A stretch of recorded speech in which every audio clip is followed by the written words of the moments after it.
nakabantay sa harap ng building. Yan, nililinis sila sa bintana kasi next month siguro mag-open na to.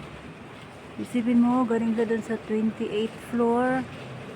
28th floor yan eh. Yan sila oh. 2 tao yan. Ah, yan, tumingin siya.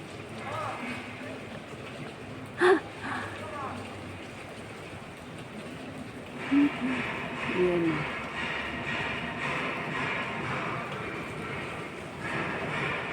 Ang laki ng building eh. Sabi niya, ano daw ang ginagawa ko? Nakita niya ako. Yan. Yan sila. Ganito sila maglinis. Ang hirap ng trabaho nila. Delikado. Sumasayaw pa yung yung pinatungan nila.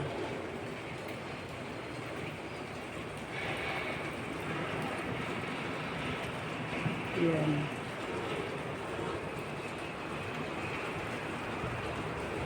Ang taas oh.